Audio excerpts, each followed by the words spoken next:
So one of the biggest problems any online business owner will face is making the first sale with a new prospective customer. Statistics show that in general, only 2% of prospects convert. Now, the other 98% leave and may never come back to your website. This means that any money that you've invested into getting people to visit your website has been lost. And that can actually quickly add up to a lot of wasted money. Now, if we take a closer look at these statistics, the big question becomes, why do online shoppers leave without paying or taking some sort of action? Now, although there are maybe hundreds of reasons why a potential customer may not take action or make a purchase, these 5 are some of the most common. Number 1, they are presented with unexpected costs, or they can't afford it. Number 2, they thought the price was just too expensive. Number 3, they found a better price elsewhere. Or number 4, they decided against buying. Or number 5, they were just browsing. You see, with such a high percentage of people leaving your site, each of course with their own reasoning, is there any way to get them back to your site without having to reinvest a ton of more money into getting new clients? The answer is yes. And this is what we call retargeting. Facebook retargeting marketing is gaining more and more popularity with website owners. And here's why. I'm sure you've run into retargeting ads that are targeted towards yourself. And let me explain how they work. Imagine if you go to google.com and you type in a specific item that you're looking to buy, say barbecue grills.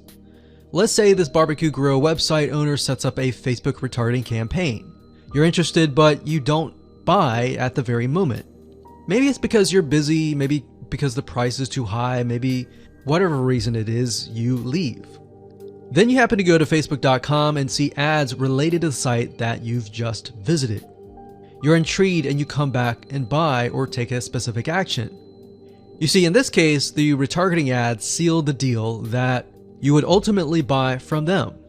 If you're still not convinced of the power of retargeting, then here's a specific statistic. You see, according to ComScore study, retargeting ads led to about 1,046 increase in branded search and about 726 lift in site visitation after about 4 weeks of retargeted ad exposure. That's a huge amount of people that otherwise would likely never come back to your website or your landing page. Now, the best news about this is that you can do it for your own website. So I'd like to introduce you to a 9-part video course that shows you how to do this step by step. So in other words, while 2% of your prospects may convert after viewing the website initially, the other 98% who may leave may never come back. So this video course is all about how to professionally use Facebook retargeting marketing to bring back about 98% and convert window shoppers into buyers. So I'm going to show you how to properly set this up and use the power of retargeting on the facebook.com platform. Now, here's a quick overview of what's inside this video course. Video number 1 is the introduction. We'll give you a quick overview of the course. We'll talk about how to get in the right mindset so that you start off strong. And then we talk about what tools and what things you'll need to have in hand to get started. Video number 2 is a visual mind map of the Facebook retargeting process. Before we jump in and show you how to set things up step by step, it's really good to get a bird's eye view or a general view of everything at once. So this is what this video covers. Video number 3 will talk about the visual mind map of real life scenarios. By giving you some real life scenarios or real life examples, what this does is it enables your mind to start moving, start jogging with ideas so that you can pick and choose which one you want to go with, and that you begin to understand the whole process of Facebook retargeting. Number 4, we'll talk about the Facebook pixel, what it is, why it's important, and how you can use it. Video number 5, we'll talk about adding the pixel to your website, whether you're using WordPress or ClickFunnels, Lead Pages, or any other landing page builder. Video number 6, we'll talk about pixel variables and settings, otherwise known as standard events. Video number 7, we'll talk about custom audiences and of course how to create custom audiences in video number 8. And of course, last but not least, video number 9, we'll talk about retargeting campaign setup. So we're going to take everything that you've learned up until this point and set up a campaign to show you how to implement and embed the custom audiences within that retargeting campaign. So if you're interested in how to create your own highly successful Facebook retargeting campaign, with that said, everything you need to know is right here inside this video course. Hello and congratulations on getting access to this video course on Facebook retargeting. Okay, so this is video number 1, which is the introduction and getting started. So before we get started, I want to give you a quick overview of what's inside this video course so you know exactly what to expect. So obviously this is video number 1. Video number 2 is going to be a visual map of Facebook retargeting. And what that includes is I'm going to show you how Facebook retargeting works. And a lot of times people jump straight into showing you how to set things up, but unless you really understand how everything fits together, what connects to what, and all of that, it's really going to become confusing. Because if you set things up like an email opt-in retargeting campaign, or a blog post campaign, or a purchase retargeting campaign, every one of those is different. So once I show you the basics via a visual map, that's when we show you some real life examples in video number 3. Of course, in video number 4, I'm going to talk about the Facebook pixel, what it is, why it's important, and how it's used. And of course, from that point, we'll move to video number 5 and talk about how to add the pixel to your website, whether you're using WordPress, ClickFunnels, Lead Pages, or any other landing page builder. Video number 6 will talk about pixel variables and settings, otherwise known as standard events, such as how do you tell Facebook that somebody has landed on your page, somebody has converted into a lead, somebody has added the product to their shopping cart. Maybe you want to find people who have added things to the cart but have not yet purchased, so that you can show an ad to them, remind them that they are interested in that purchase, and perhaps give them some sort of discount as well. Video number 7, we're going to talk about custom audiences, which are essentially lists or segments of people that you have targeted. And when you create your Facebook ad, you can then target that specific custom audience and show that specific ad to that audience. And then of course in video number 8, we'll have some practical application and show you how to create these custom audiences. And of course, last but not least, video number 9, we'll talk about retargeting campaign setup. All right, so let's talk about mindset, because I'm a big believer of having the right mindset before you get started. I want you to realize that you're not going to make a sale. You're not going to get leads right away just by setting up a Facebook retargeting campaign. Converting visitors really does take time. And to be realistic, sometimes 12 to 17 times of touch points, meaning you have to get in front of them 12 to 17 times before they will buy. So I want to make sure that you don't expect an immediate action or an immediate sale. Now, to get started, you're going to need these things. You're going to need to have a Facebook ad account. And in doing so, you'll also need to have a Facebook business account. And you can go to business.facebook.com to get access to a Facebook business account. Now, having a business account is separate from the Facebook ad account. You'll obviously need money for ads, realistically at least $500 or more. This is not free by any means, but it's a great way to test things and find results right away. You'll also need to have an idea of how you are selling your product or service in terms of your website, in terms of your funnel landing page setup, meaning how many pages do you have in your funnel? Do you have 3? Do you have 4? Do you have 5? How many? So you want to have an idea of that before you get started, because it'll start to make sense once I show you around.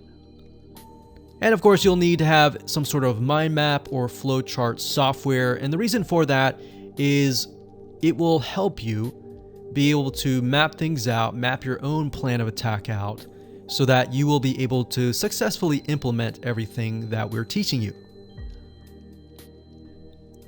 Hello and welcome back. This is video number 2, and in this specific video we're going to show you a bird's eye view of how Facebook retargeting works. So you may have a general idea of how Facebook retargeting works, but my goal here is to kind of give you a visual mind map of how all the pieces connect together. Because if I jump in and start showing you to do this, to do that, and I don't explain what things are and why things are important, I know that you will get confused, and I don't want to overwhelm you, so that's the goal here. So let's dive in. Obviously, this is going to be the visitor, and the visitor comes to a website, a landing page, whatever page that you want. Let's say that it is a blog post, and it could be a specific blog post. It doesn't matter. So they visit this blog post, and on the blog post, in order for us to know that they visited the blog post, there's going to need to be a piece of code. And that piece of code is called a Facebook pixel. Now, I'm not going to talk about that right now, but all you need to know is that the Facebook pixel tracks them. I'm going to talk briefly about the Facebook pixel later on because it can get kind of technical. So all you need to know right now is a piece of code that tracks them. It lets us know that they have visited this particular blog post. Now, bear in mind that if you want to learn how to set things up with different scenarios, what do you do with an opted page? Or what do you do when you're trying to get somebody to fill out a form? Or what do you do when you're trying to sell a product? Well, I'm going to talk about different real life examples in the next video. All right, so just keep that in mind. Let's just talk about the basics. Okay, so from this point, let's say it's a blog post, and maybe in this situation, what we want to do is whenever somebody visits this particular blog post, we want to create an audience specifically for this. All right, so whenever somebody visits here, they are going to have the Facebook pixel there, and then this visitor essentially will be added on this part to a custom audience. All right, and don't worry, we're going to explain all of this later on. Now, this custom audience is going to allow us to say, okay, anybody who visits this page is now added to this audience here. Now, why do you need an audience? Well, you need an audience because when it comes to trying to put ads up, so let's put this up. Let's do a Facebook ad.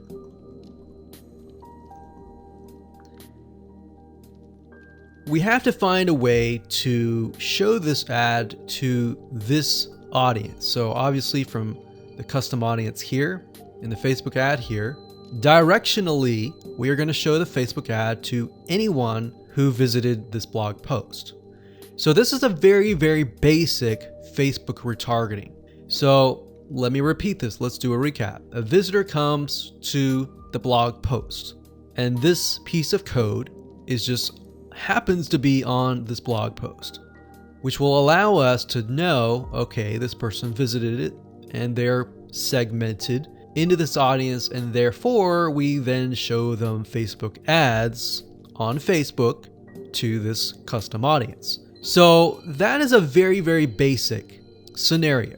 Now, it can get a little bit more tedious if you add more things like email opt-ins or everything else like that. But I just want to start with the basics. We'll talk about more about real life examples in the next video. Now, what you will need to learn is the Facebook pixel. How to use it, how to set up different things like triggers, different ways to work with variables. And the Facebook pixel is just more than a piece of code. It can track when somebody visits a page. It can track when somebody buys a product. It can track when somebody opts in. So in other words, if you want to know if a conversion happened, then you will need the Facebook pixel again. So the Facebook pixel is essentially a piece of code that is on your whole website, and based upon where they land, where they convert, it is all recorded.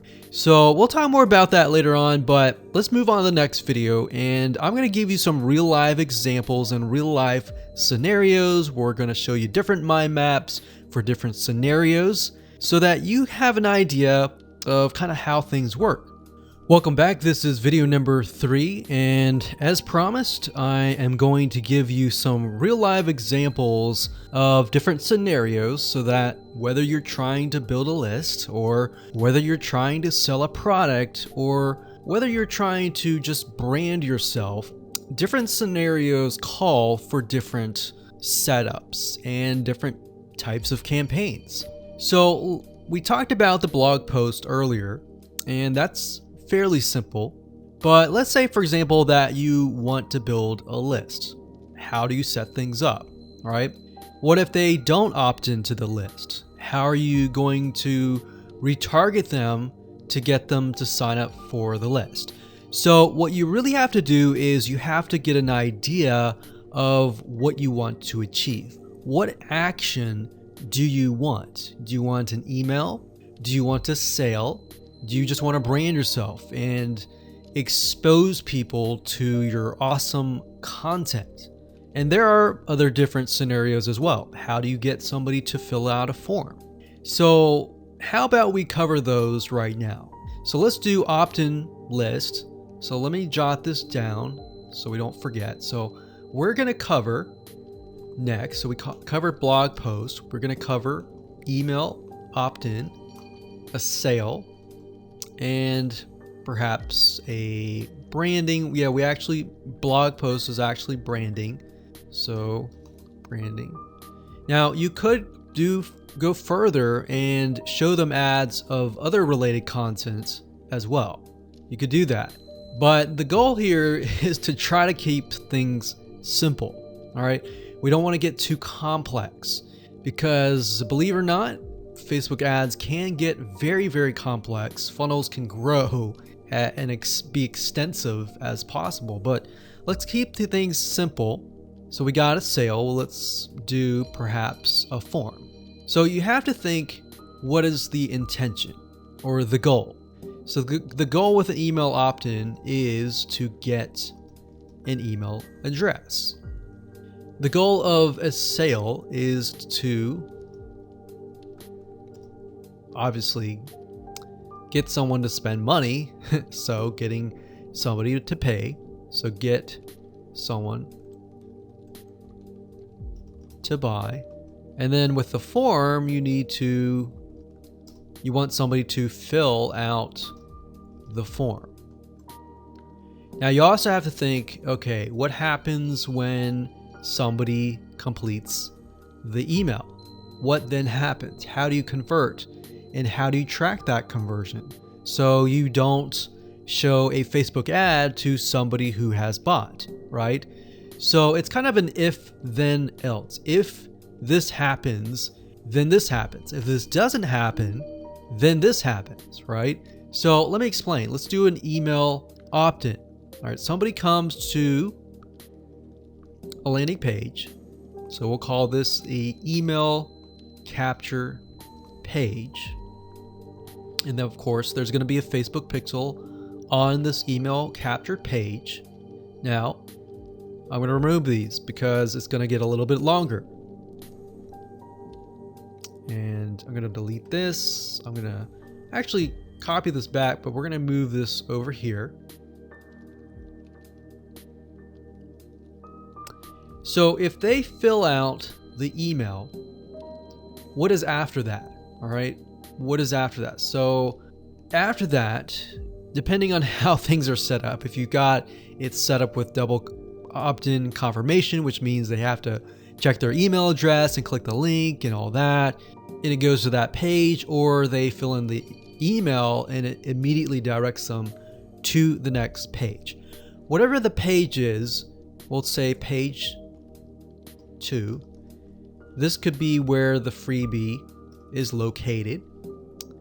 And you're going to need to have another Facebook pixel on that page, right? So if you think about it, the Facebook pixel needs to be on this page.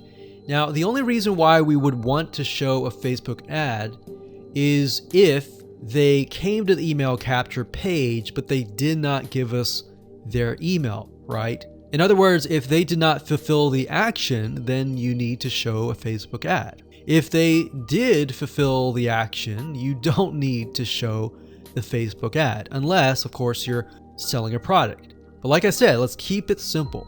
So from this point, they either give us the email and then they land on this page.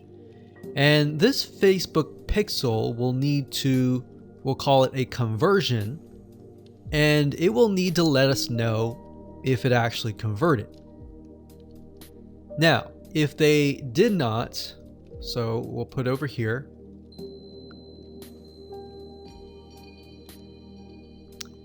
did not give email. So this is if they gave us the email. If they did not give us the email, and that's why I put an arrow here. So these are scenario 1. So we could actually name this. Let's name this scenario 1.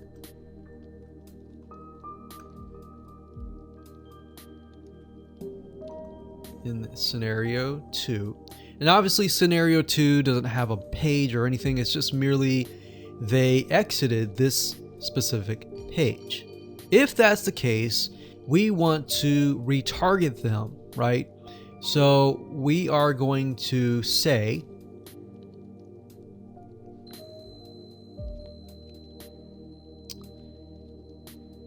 if they did not give us the email, then we're going to put them into a custom audience.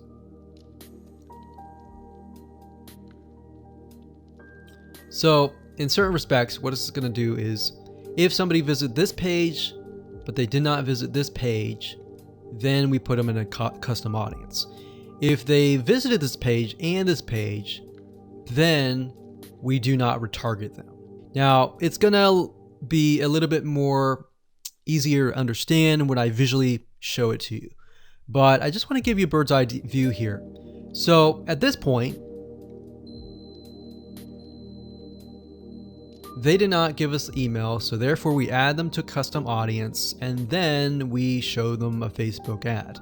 Now we could add those who signed up into another custom audience as well. So let's say we want to build a list and then we want to retarget them with a lot of great content or a product, for example, that we sell within the email.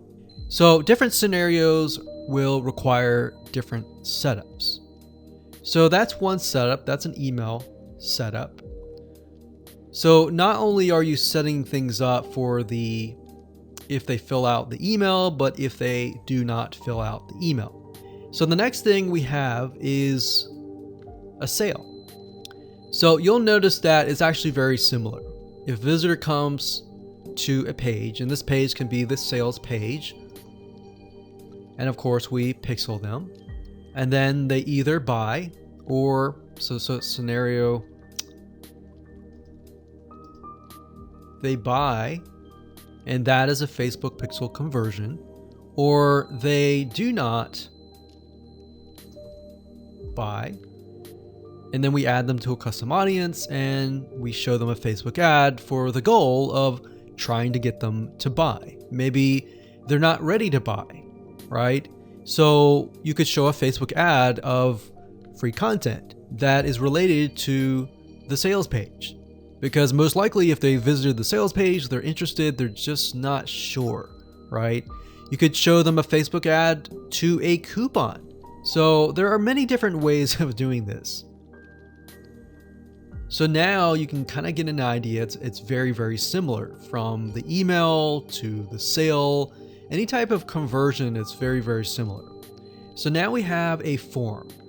So let's see here. We got sales page here. And let's do a form. So they come to the form, and our goal is to get them to fill out the form. So we got a Facebook pixel here as well. Of course, scenario 1, they fill out form. And then we have a Facebook pixel, and we're able to track that they did fill out the form. And scenario 2, they did not fill out form, so we want to retarget them with either really good content or something that speaks directly to them to try to get them to come back and fill out the form. And that can be the Facebook ad.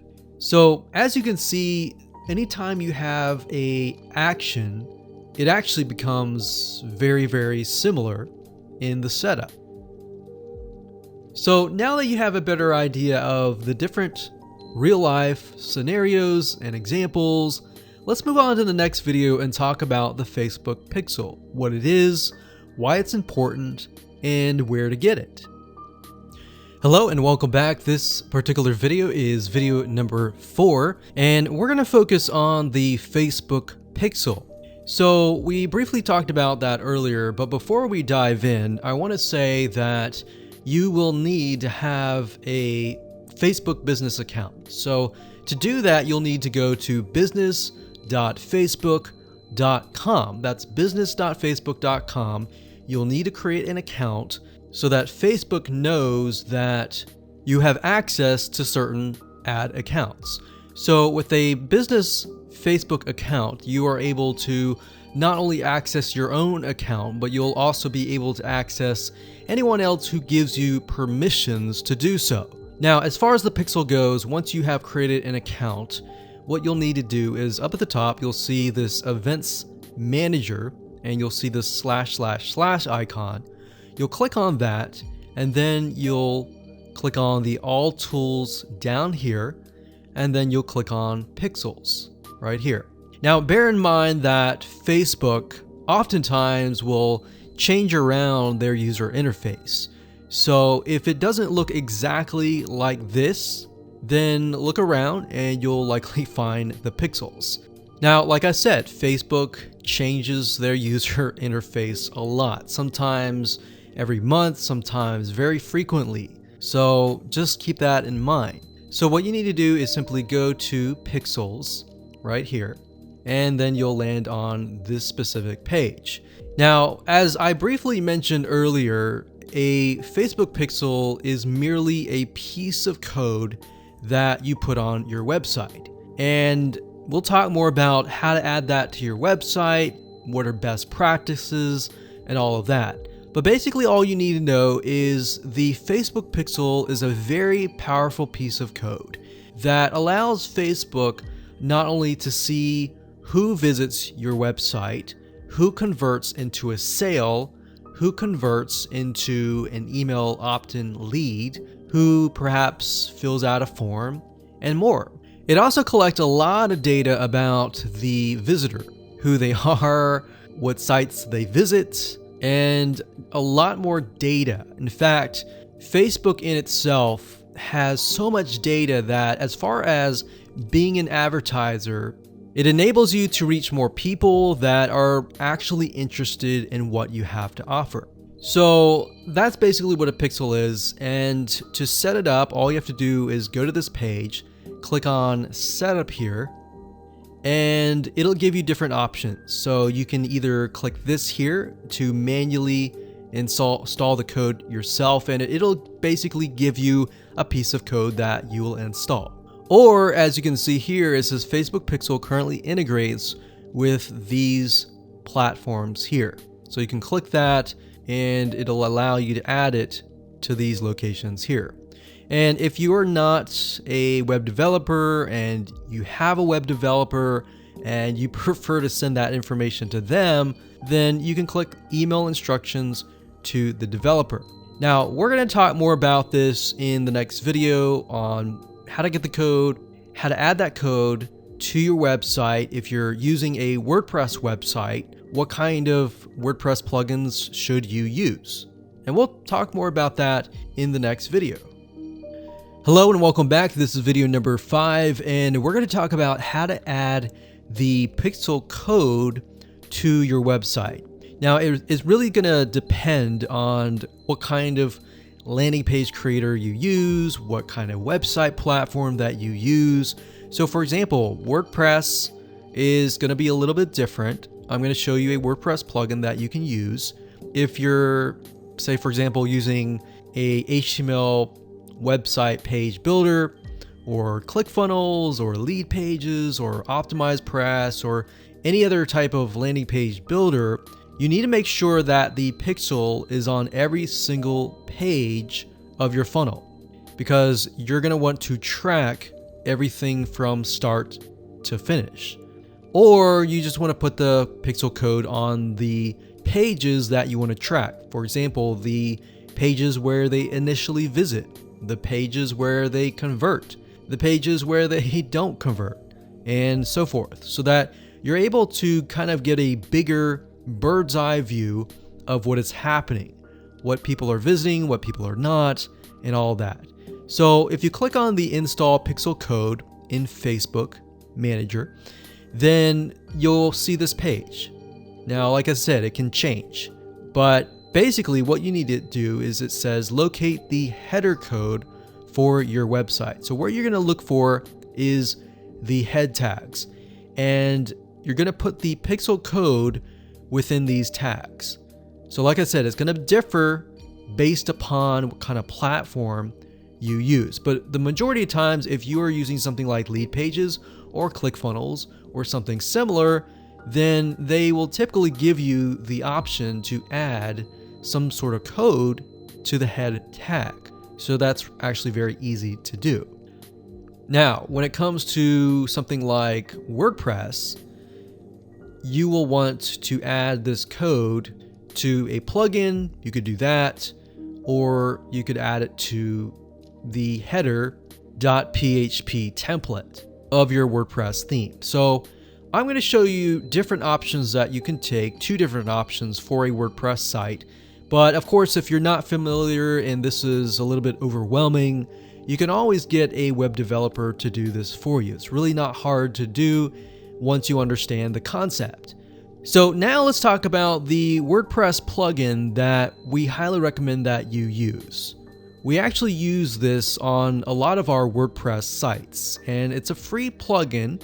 If you go to wordpress.org/plugins/pixel your site, as you can see here, or you can simply come here, click on plugins, and type that in here. That's fine as well. But this plugin is very useful, and it allows you to add your Facebook pixel to certain pages of your WordPress site. So it's a matter of just simply installing the plugin, grabbing your pixel code, and adding it to the settings area. So it's very, very easy if what we talked about before, it seemed a little bit daunting. Now, once you have everything installed, the next thing you're going to want to have is you're going to want to install a Google Chrome extension called the Facebook Pixel Helper. And the reason why you want to install this is because you want to make sure that the web pages that you're inserting into Facebook actually have the Facebook pixel. You definitely don't want to assume that it is installed and set up your campaign, pay the money for the Facebook ads, and realize, oops, it's not there. So this is another free plugin for Google Chrome. And if you're using other things like Safari or Firefox, you can probably go and Google Facebook Pixel Firefox or Facebook Pixel Safari. But for Google Chrome, this is what we use. And all you have to do is install it. And as you can see down here, you're going to see this icon. And any web page that you visit in your funnel, if you click that, it should say that the pixel has been found. If it has not been found, you either need to reinstall it, showing what we talked about earlier with the WordPress plugin and all that, or even just hiring somebody who knows how to do that. And it's really not that hard. But this is going to make your life a lot easier. So again, go to Google, type in Pixel Helper Chrome extension, and you'll get this right here. And that's really all you need. All you need to do as a recap is, number one, install the pixel in the head tags for any web page that you want. And number 2, get this Chrome extension so that you're able to test and make sure that you've installed the pixel correctly. So now that you understand how to add the pixel to your website, your WordPress site, or your landing page builder, let's move on to the next video and let's talk about the Facebook pixel variables and the different settings of the pixel itself, so that you're able to track, you're able to see what is converting and all that. Hello and welcome back. This is video number 6 and we're going to dive into the Facebook pixel and talk about the different variables and settings, which according to Facebook is also known as standard events. Basically all that means is that you're going to have a different code or different keyword for different scenarios. So we're taking a look right now at a standard Facebook pixel. Now I've blurred out or put X's in the area of my Facebook pixel ID. So you know that this is going to be your Facebook pixel ID. Now, if you go to facebook.com and you look for their standard events, you're going to see a list of different event codes. So you can see add to cart. This can track anytime somebody adds an item to the cart. So if you're selling maybe physical items or e-commerce or even digital items and they add it to the cart, you want to use the standard event code here. And what that means is you are going to take this code and put it in your pixel code, and then you're going to put that code on that page. You have another one called add payment info. This tracks when the payment information is added in the checkout flow. So you're going to add that to that specific page. Now some of these will relate to you, some of them will not. So you can see complete registration. This is great for if somebody is trying to fill out a form and you're trying to get them to fill that form out and you want to track, did they fill that form or not? If they didn't, then this code would not be triggered. If they did, then of course they would land on the page after they fill out the form and you would put that code on that page.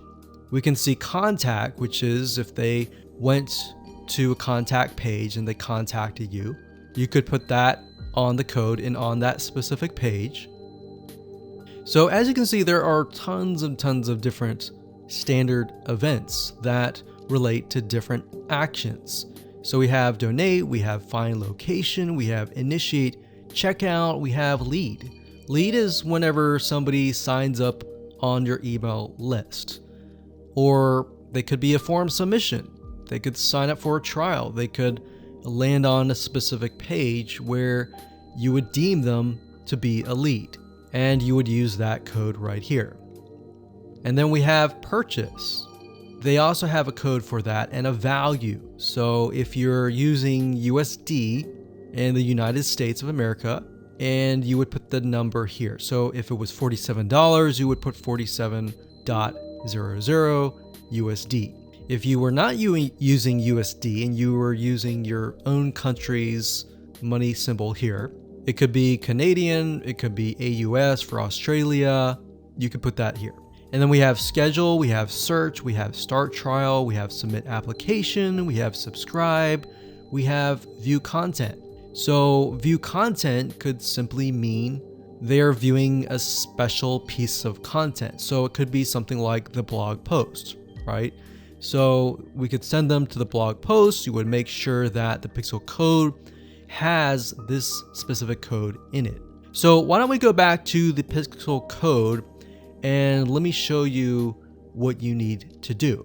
So let's say, for example, view content. So you're going to highlight this, click copy, and then you're going to go back to the pixel code here. And the only item that you want to change is this item here.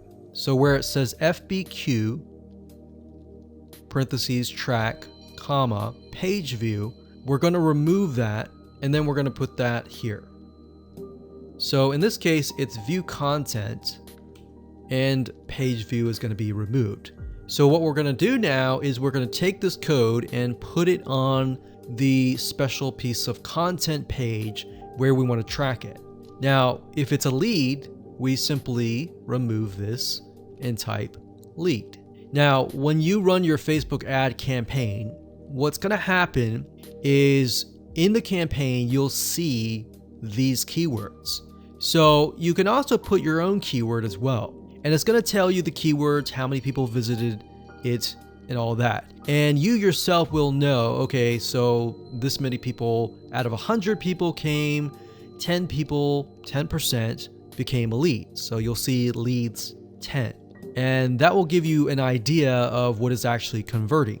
So let's do something else. Let's go back up here and let's do purchase. So we're going to copy this. We're going to go back here.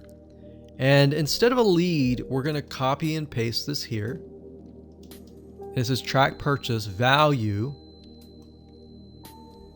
Let's say it's $47, and that's all you need to do.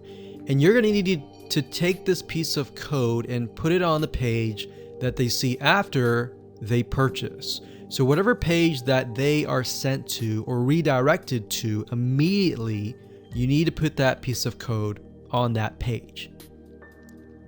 Now, let's say, for example, that we have a funnel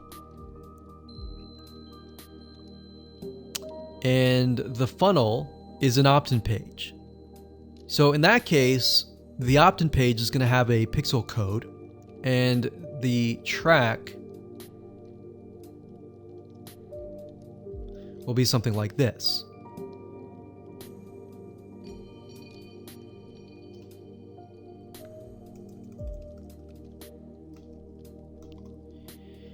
So the opt-in page could be a page view or view content, and then the next page after that, if they subscribe, could be a lead. So throughout your funnel, you have different steps, you have different pages, and on those different pages, you'll have different pixel codes. Now, while that might seem a little bit complex right now, it really isn't. It's a matter of just changing the keyword and putting the code on the right page. And then, of course, using the Facebook Pixel Helper Google Chrome extension to go back to the page, make sure that pixel is on the page, and it'll tell you if the pixel is on the page and specifically what it is. So if it's a lead, it'll show a lead. If it's a purchase, it'll show a purchase. And it really is quite easy once you get the hang of it. So with that said, let's move on to the next video.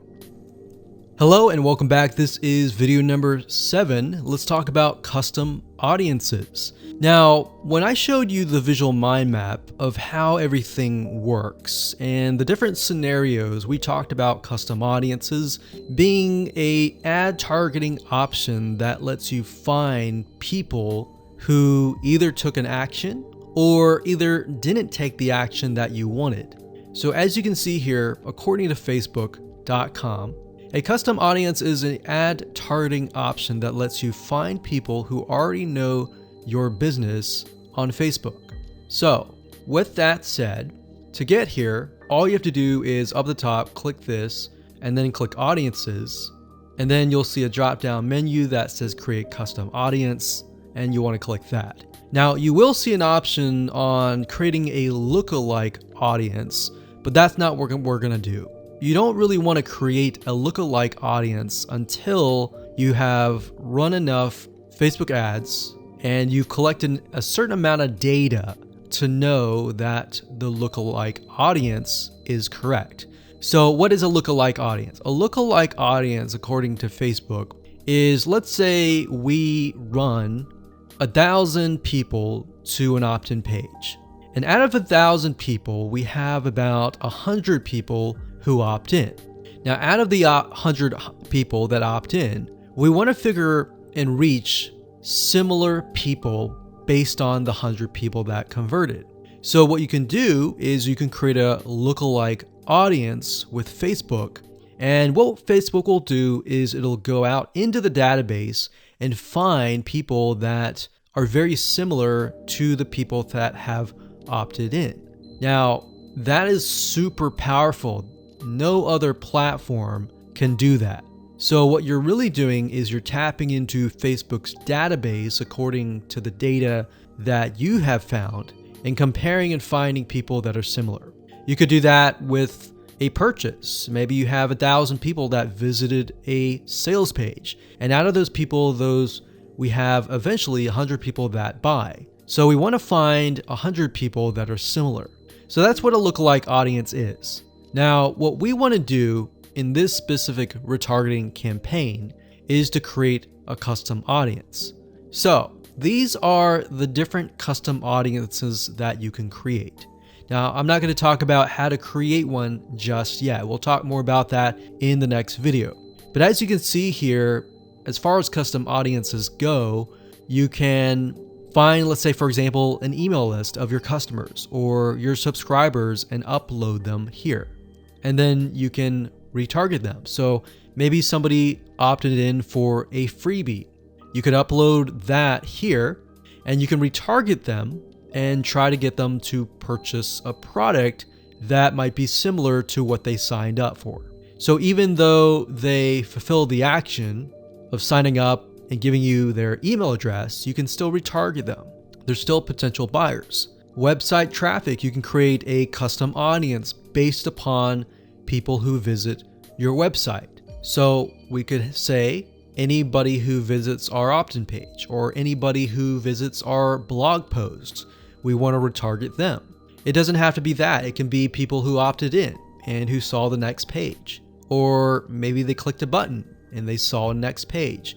It doesn't matter what page it is. You can do any page that you want. As long as the Facebook pixel is on it, you can track it, you can create a custom audience. Now, app activity is something that most of you will likely not use. You can create a list of people who launched your app or your game or took a specific action. Offline activity, you can create a list of people who interacted with your business, your in-store business by phone, by offline channels, and all of that. For engagement, you can create a list of people who engage with your content on Facebook or Instagram. Now, most of you are going to use the customer file or the website traffic. Very, very few people actually use the app activity or the offline activity unless you have a local business. So one of these two, most likely you're going to start out like this if you don't have a list. So you'll start here. So now that you understand the different types of custom audiences that you can create, without overwhelming you, let's move on to the next video and we'll talk about how to create the custom audiences correctly. Hello and welcome back. This is video number 8 and we're going to talk about creating a custom audience. Now, it's really not hard. I'm going to show you step by step what you need to do and we'll give you some recommended criteria to get started. So like I said, most of you are going to use the website traffic custom audience. So I went ahead and just clicked on that one and you're going to see this here. Now, Facebook might change the user interface, but the majority of the time it's pretty much the same. So it says include people who meet any of the following criteria. Now you can change the any to all if you want. So we could say anybody who visits the initial page, any page, or let's say, for example, the blog posts. If somebody visits the blog post or another blog post, let's say we have 3 different blog posts, then we can say anybody who visits any of these 3 blog posts, let's retarget them. Let's put them in a custom audience. So if it's any, you could say all website visitors in the last 30 days. So it's all website visitors or people who visited a specific web page or they spend a certain amount of time on your website. And this is really good to have just in case somebody visits really quickly and then leaves. You're most likely not going to want to create a custom audience to somebody who comes to your website and within 5 seconds leaves. You would rather create a custom audience of people who perhaps came, spent about 10 minutes or more, and then you could create a custom audience on that because that usually means that they are interested in what you have to offer. So you could do that. You could do, specific events like page view, general event, view content, or purchase. Now, if it's a specific web page, then you're going to want to enter the full URL, or what you could do is you could say anybody who visits a specific web page that has the keyword blog in it, or paint, something like a keyword. Now, what I would recommend is to enter the full URL right here. So you could have one here, you could include more, like so. So you could click that and include more and more and more. Or you could say something like include people who meet all. So they have to have visited blog post 1, 2, and 3 in order to be considered part of that custom audience. Now, what we found over the years is the more specific, the better. If you can get a custom audience for a very specific page, then when you create a retargeting ad, you will be able to talk to them very specifically. It becomes a problem when you become too general and the Facebook ad is too general and it doesn't really meet the specific needs of that visitor, if that makes sense. Now, another question that you might have is, well, out of the 30 days, do I want to do 30 days, meaning anyone who visits the specific page in the past 30 days is going to be inside of this custom audience? Now, the maximum time is 180 days, so you could do 180 days. But I am going to warn you because the majority of people who come to your page are not going to remember you past 7 days. So, keeping that in mind, you may want to stick with 30 days or less. And if you think about, if you go to a web page, a lot of times you're not even going to remember it even 30 days down the road, unless it's a review page for a product that they are interested in or a product that they might be going to buy. So it really depends on the specific page that they have visited. Maybe they clicked add to cart, but they did not purchase. If that's the case, they're most likely going to remember it. But past 30 days, that becomes an issue.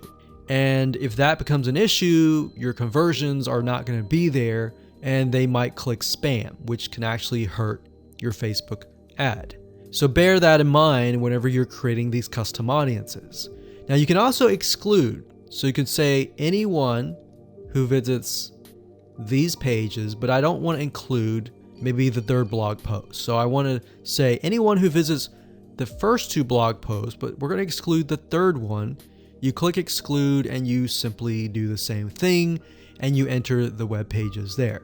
So when you're done and you're ready, simply click on audience name, enter the name of the audience. Now, one thing to keep in mind is when you name the audience, name it something that you are going to remember and use a naming convention that you are going to remember.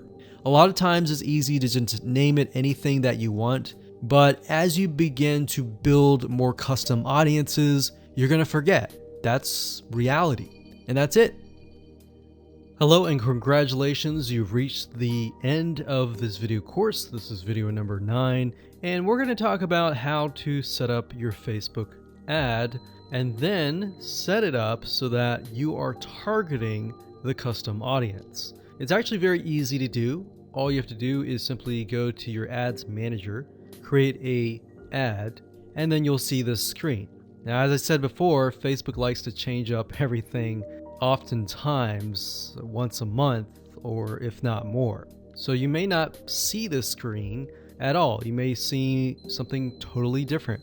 But as of now, it says, how do you want to create your ad campaigns? You can create complete campaigns with all the details now, or you can simply set up your campaign structure and fill in the details of your ad sets and ads later.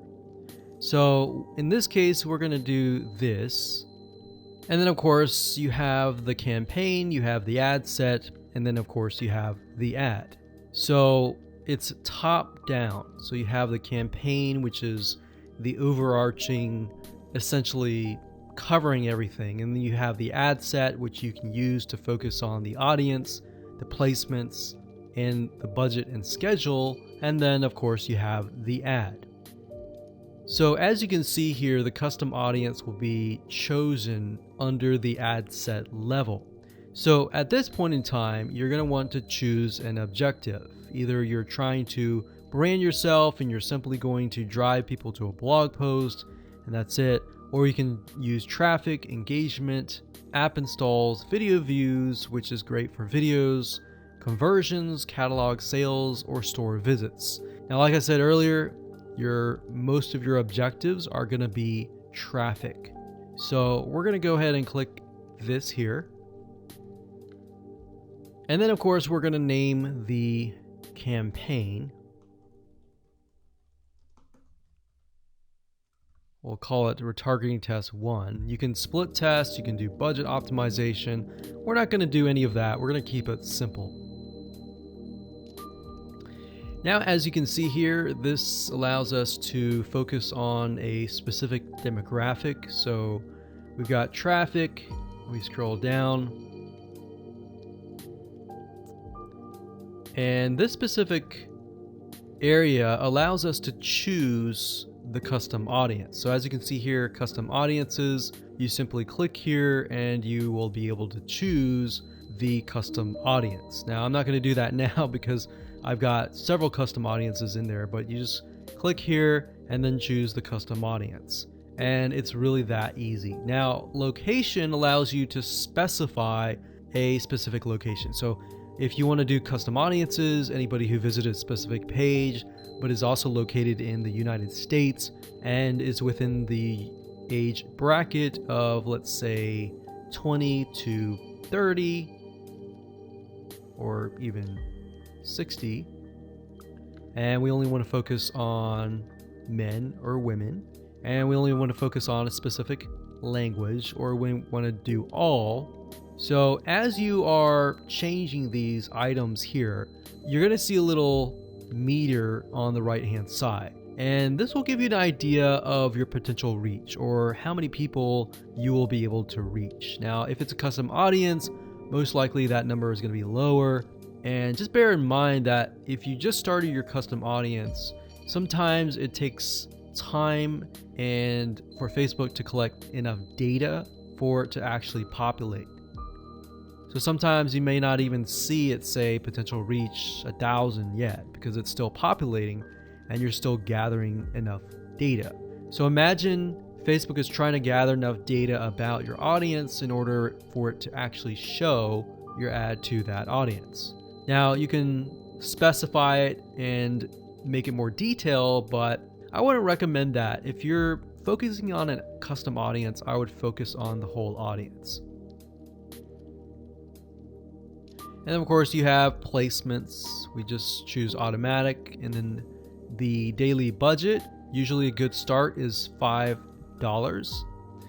You can run the ad set continuously starting today, or you can set a start date and an end date. And there we go. So all the ad set level is focused on custom audiences, the targeting, and all of that. And then of course, when we move to the ad level, that is when we begin to create the ads, the graphics, and all of that. But I really wanted to focus primarily on this so that you can see where you're supposed to choose the custom audience. So you can only choose, in this case, you can choose several custom audiences, but you don't really want to, because you want to make a Facebook ad that is focused on a very specific person. And that's really all it is. And as you can see, it's not hard to do.